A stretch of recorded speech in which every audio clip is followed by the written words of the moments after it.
Hey, everybody, welcome to another episode of Arachnoiditis Unfiltered. And tonight we have a special co-host or guest. And Steve, can you tell us a little bit about our guest tonight? Yes. This is my good friend Jessica. Dubiel, we go back to when was it, like 1999, I think. Yeah, Yep. So a couple dang. decades, right? Yep. And I will say, as amazing as she looks, she hadn't changed a day since I Oh, saw her last. Yeah. well, thank you. I know you pointed out some gray hair I to me did. the other day, but that's going to happen to the best of us. But Yes. Hey, I'm very happy to have you here because of your expertise. Um, your knowledge base will go so far with all of our people because when I tell you the statistics that I have to share with you, it may seem like this is going to be a negative show, but we're really trying to do good and help people. And I tell you what, let me give you the statistics first. You introduce yourself, and then we can circle back to the stats. So, I mean, this is pretty common. Our show tonight is over marriage and chronic illness. There's a lot of stigma attached to that, and we're going to uncover a lot of that tonight. I did a lot of research before we started this call. Just the average divorce rate, and we're not focusing on divorce specifically, but it is a byproduct of, marriage gone bad. The average divorce rate in the United States is about 40 to 50%. It's kind of hard to nail down. Some years it's up, some years it's down, but Mhm. roughly 50%. The sad thing is, if you contract a chronic illness, that number goes up to 75%. Wow. And worse yet, um, and me being the male delivering this information, don't hate. I got divorced. I wasn't divorced. Um, that rate goes up 6 times for a woman that contracts a chronic illness compared to a man shortly after they get the diagnosis. So, Goodness. yeah. And then there was another statistic that I found. It was a medical study um, that was done on 89 patients, 65 of which, and these were all people that were diagnosed with adhesive arachnoiditis, 65 or 81% of those people were women. Now, Hmm. the next statistic is really going to stick out because I've said all along more women are affected by this disease because of epidurals. And that statistic is, where is it? Epidural injections in 69 cases, 236. So think about that number, right? I mean, it puts women at the very top. You're the most likely individual to get this disease. Then you're 6 times more likely to be divorced by, sorry, I'm going to put this out there, your loser husband. Seriously.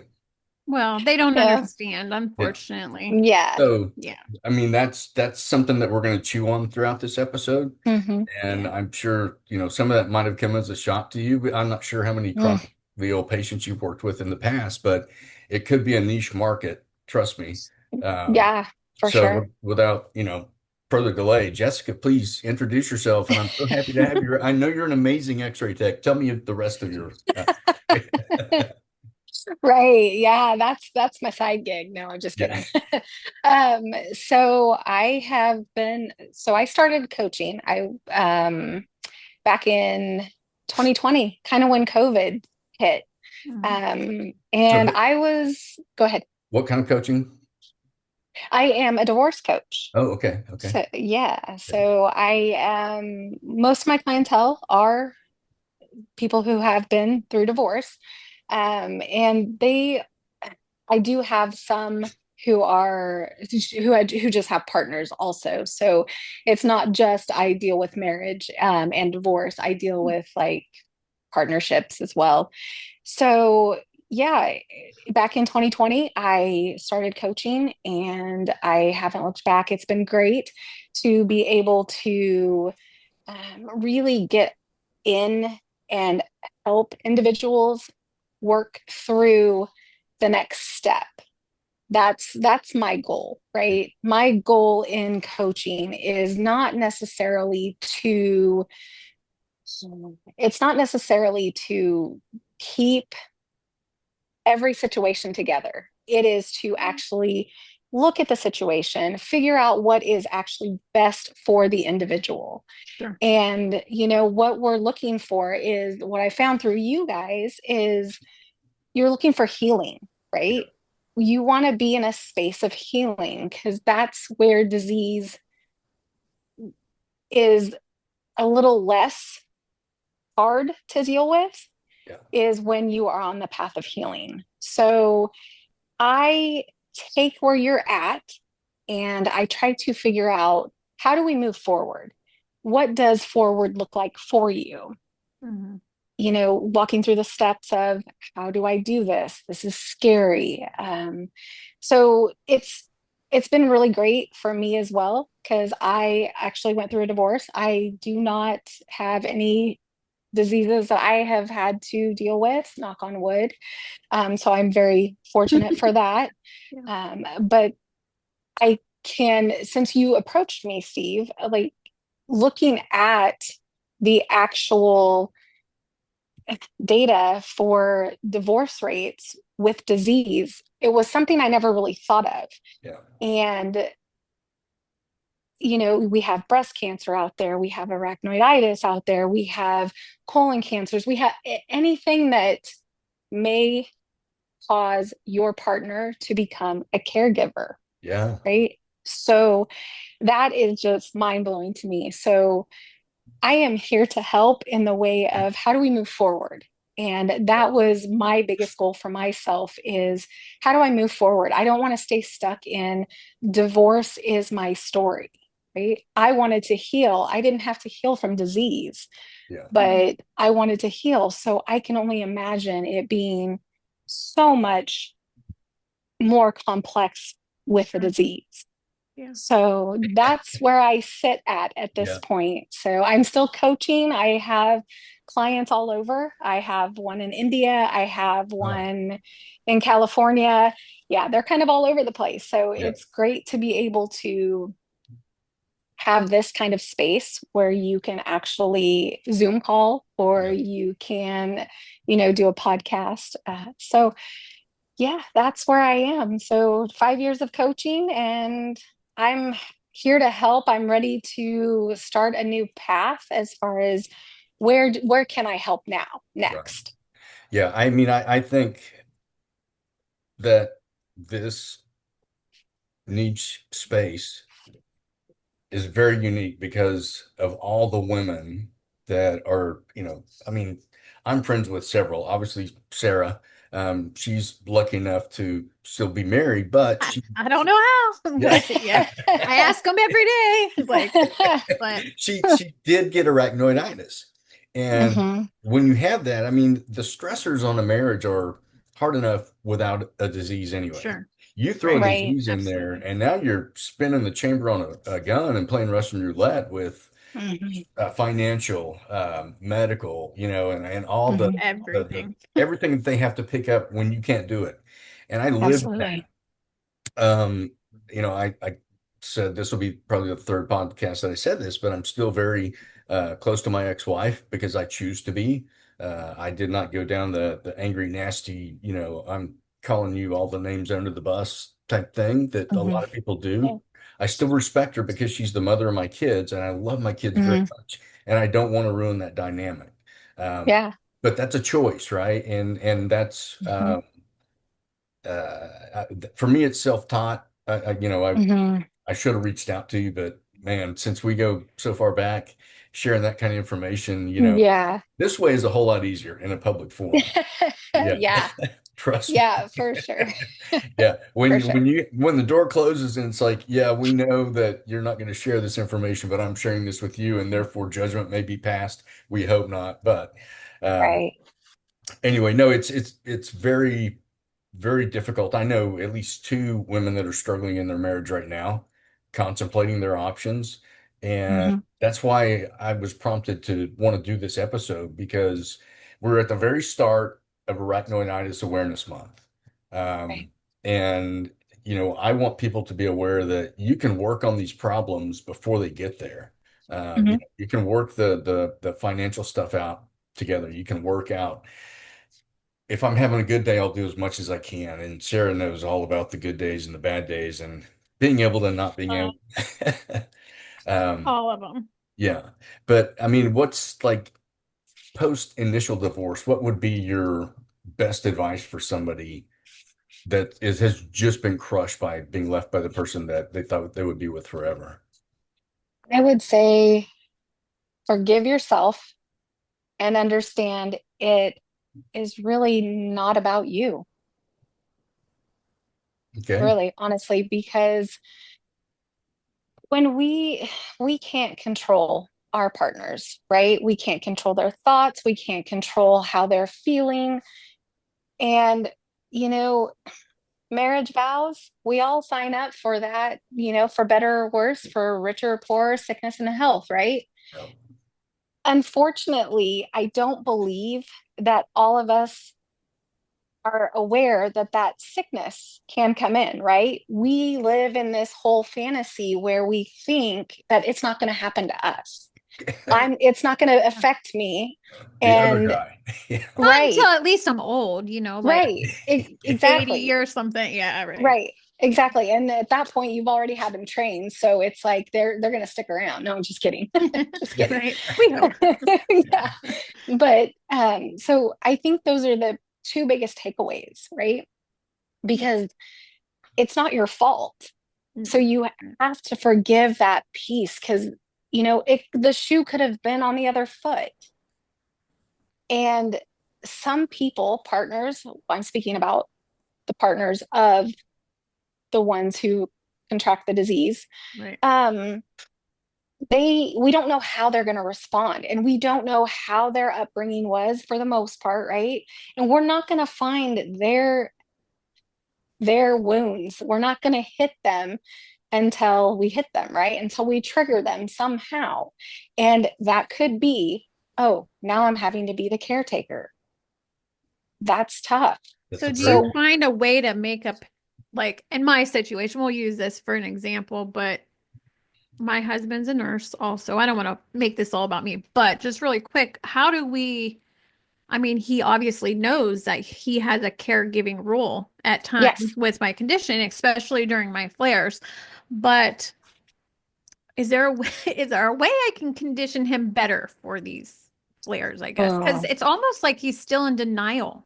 yeah. Like, as weird as that sounds, because it's been 16 years, you'd think, you know what I mean? But so is there something, I don't, resources for patients to possibly use, or because I know there's a few other girls, having, Hmm. some issues that could maybe benefit Right. from.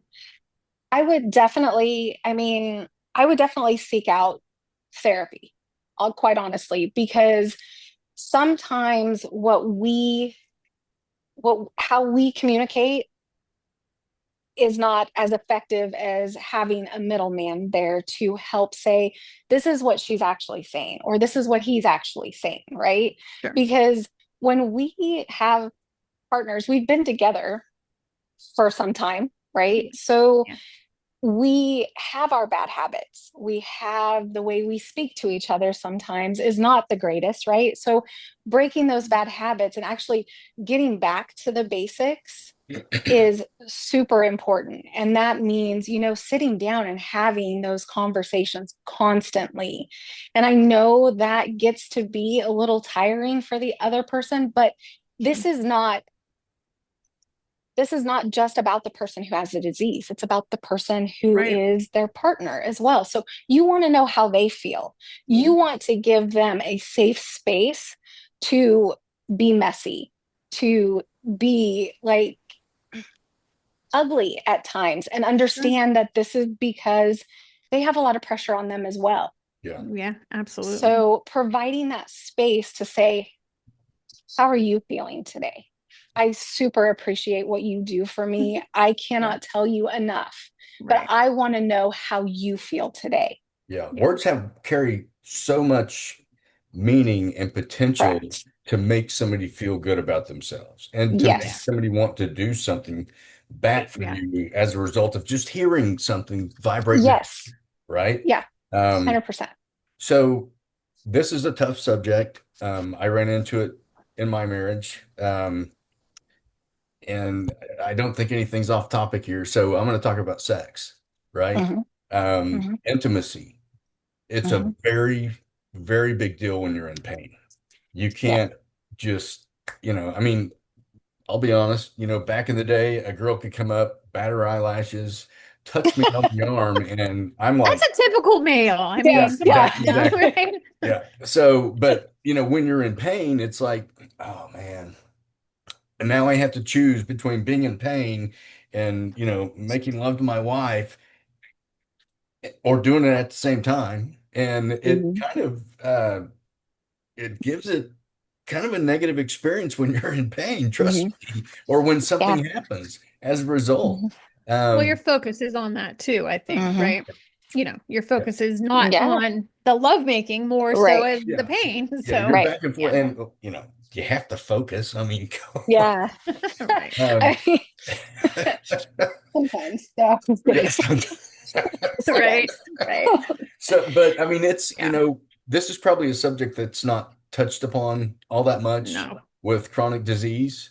Um, Mhm. because people have like when I got diagnosed and I started losing function and balance and I went to using forearm crutches, I had a loss of identity. I felt demasculated. Therefore, I felt like I wasn't turning her on like I should. Mhm. Mhm. Like I did at one time. And then that alone kind of works itself into a black hole and you just kind of get sucked down. But, Yeah. and that's why I think honestly, going to a coach or Mhm. getting counseling is imperative because it lets you, at least in my experience, move forward faster as Mhm. opposed to always carrying something with you that's like a boat anchor for the rest of your life because you didn't get rid of Sure. it. Yeah. Yeah. So I would say when it comes to sex, so yes, sex is a part of relationship, right? So sex is great, but we also have to remember that there's intimacy. It doesn't necessarily have to always Right. be about sex, right? Sex is an act, which is, it can be so beautiful, right?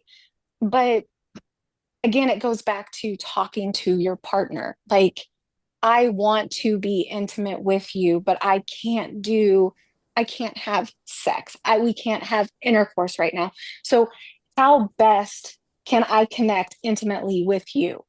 And Yeah. vice versa, right? Again, it's just having a conversation because, yes, it's going to look different. And that's, where a therapist or a coach can come in. You've got to understand that this is gonna look a lot different than you ever imagined it could be. Yeah, Yeah. right.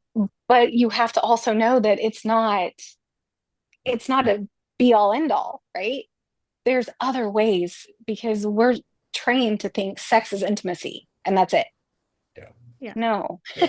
there's Yeah. other There's a ways you can lot be. more to it. Yeah. Yeah, Right. touching, like, Right. I Yeah. mean, there's just so much out there and there's some great resources online. There's books.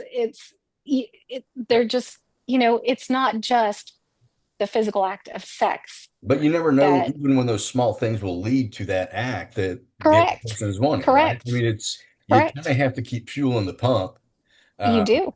right? Yeah.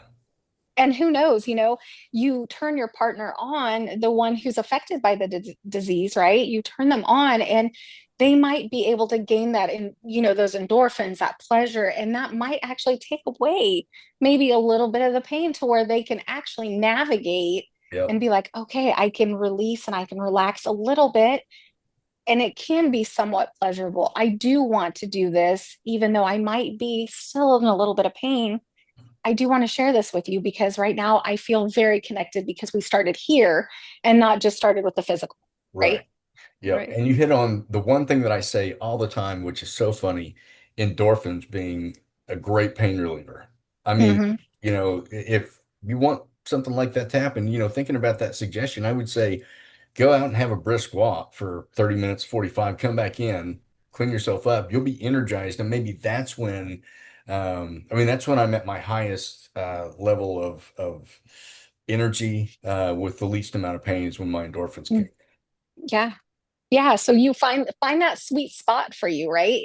If you do notice that you do have a spot where this makes me feel better, and then I want to connect with my partner, but we'll start here, like with the touching, with the talking, with the eye contact, with the massage, whatever it may be, right? Yeah. And then it leads, to more, Yeah. hopefully. Yeah. Yeah. Hey, Sarah, Yeah. do you and your husband, do you guys do like a date night or have like a regular night where you guys get together, it's just you and We've talked about it. No, no, and not really honest. Well, it depends. Like, and my flares right now, no, yeah. because I'm not really getting out of the house. But yes, I mean, we'll have like movie night, go to a dinner. Normally when my kiddo's not home, that type of a situation.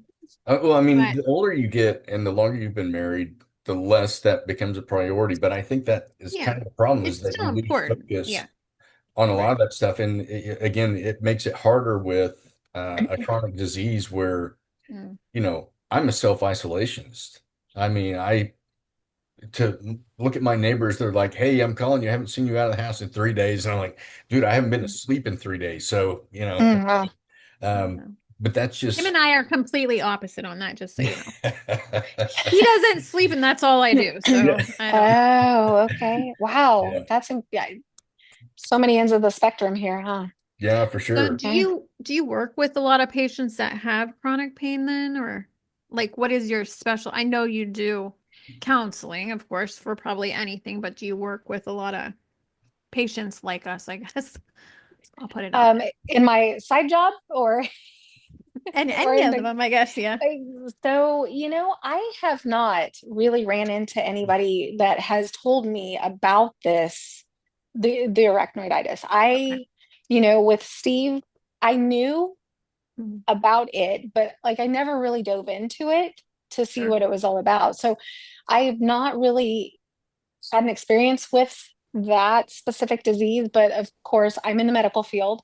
Sure. I am a nuclear medicine technologist, and so we do a lot of bone scans because we have patients with cancer, right? And we're checking for mets, and so yes, I do work with a lot of individuals who are in pain in that aspect. So, but as far as coaching goes, I've really not been approached at this point with anybody who Well, here has, you go. yeah, Now yeah, you no, this have is millions of great. patients right I Yeah, here. mean, with this is with great. with the 75% divorce rate among clinics, Yeah, Oh, honestly, right. I think if it's a focus that is probably lacking out there. yeah, So I was going to yeah. ask too, is insurance, does insurance cover coaching? Or I mean, I feel like No, for us that was sometimes the issue, it's yeah, always yeah. they would maybe cover one session or. Right, right. And here's with coaching. No, coaching is not covered Okay. by insurance. I've always been in the mindset of I want to help. I don't, I'm not looking to I'm not looking to make money off of this, not a whole lot of money, right? I like to Totally. be compensated for my time, Sure. but I want to help. And if I can't, I mean, there's been a few of my clients that can't really pay a whole lot. And I'm like, you know Yeah. what? Whatever you can. Yeah. I'm good with whatever you can when you can. As long as you promise me that you're doing the work to move forward, right?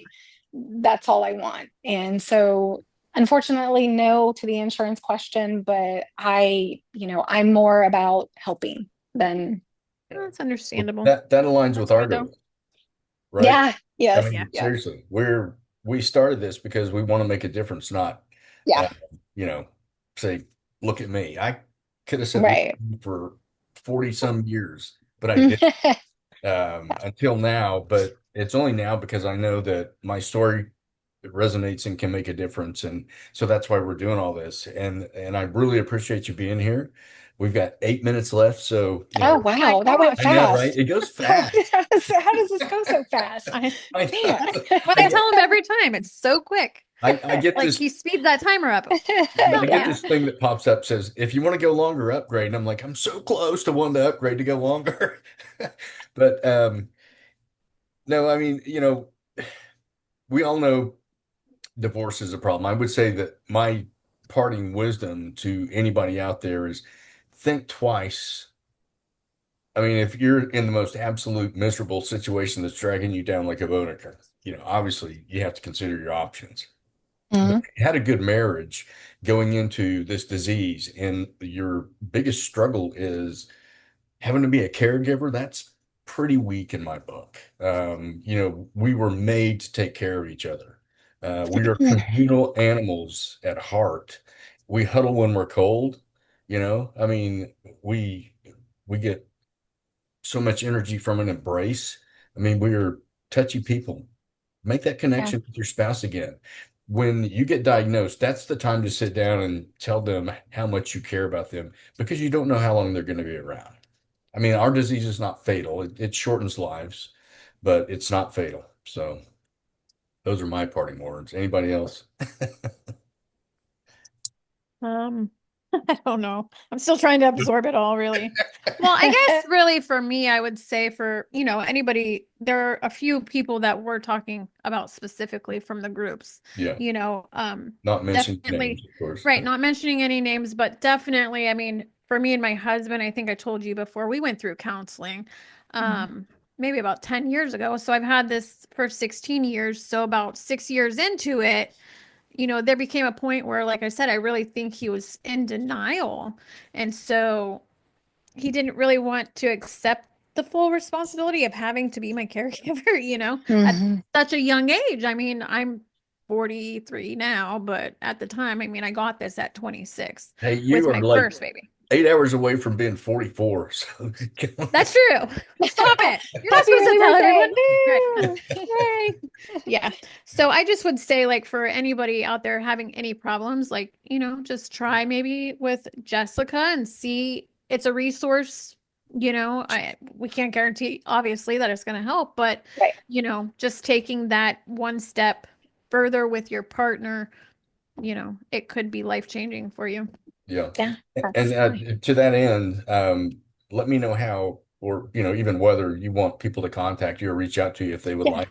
like. What the best way to get in touch with would be, and I'll put it in Yep. the notes as well. Yes, I will definitely send all that information to Okay. you so it's correct because, I don't, yeah, so I do a lot of coaching, but most of them have like my coaching email and I want to make sure that you Yeah. have everything that you need. But yeah, so my parting takeaway is just communicate, allow everything to be messy, right? Allow your partner who is the caregiver to let you know how they feel as long as it's done in a respectful manner.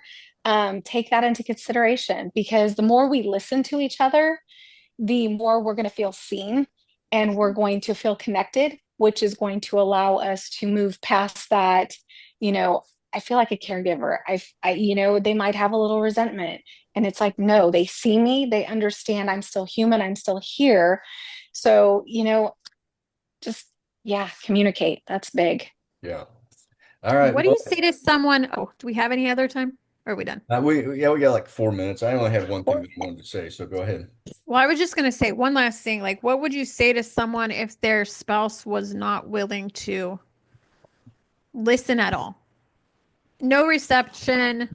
Um, Well, I I, think it probably depends on what they've been through so far. Like, have they even approached the subject of therapy or mm, coaching yeah. or even just sitting down to have a conversation? Now, if they just pretty much flat out just say, you know what, look, no, I can't, then at that point, it's let's look at you and let's look at how you feel about this, and then let's figure out a way forward. What does that look like for you, and what are you comfortable with, and have that conversation, right? Because again, we cannot control our partners, and Right. unfortunately, we're not going to be able to sway them if they've got their heels dug in. Mhm. Right. So you're already battling a disease, and to have to battle someone else and try to make them see or have them understand what you're going through and just some compassion. If they can't meet you that way, then yeah, this is time to look at you. Yeah, agreed. I Yep. just wanted to put that out Yeah. there. And then if they did these sessions with you, they can do Mhm. them online, right? Yes, It's all online. absolutely. Okay, Yep. nice.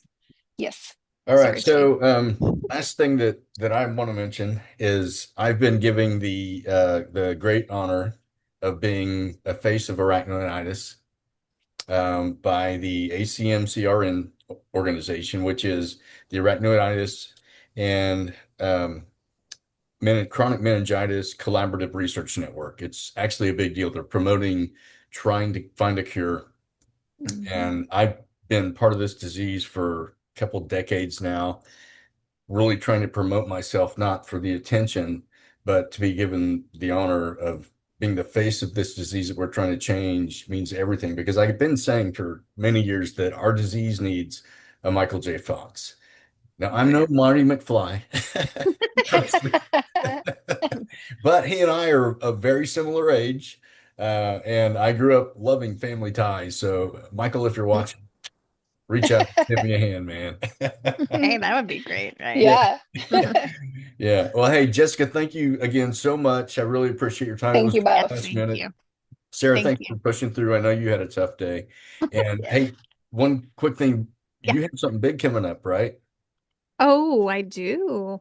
My ketamine coma. No, my ketamine infusions. So, Nice. yeah, I go not tomorrow, but the next day. So Yeah. I'll be in Clearwater just for the consultation that day, but then till the 17th of July. So I think Wow. it's And 8 days in total.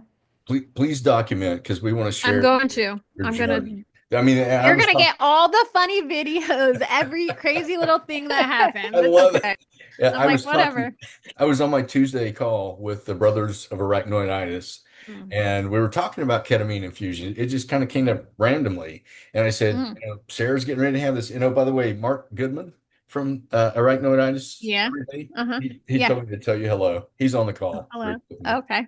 I Um, need to find some like what I need to do, you know. yeah. Some people gave me some really weird advice.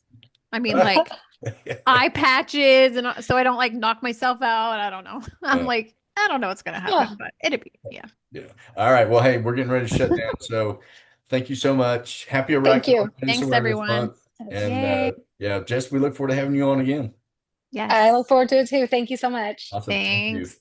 Bye guys. Bye.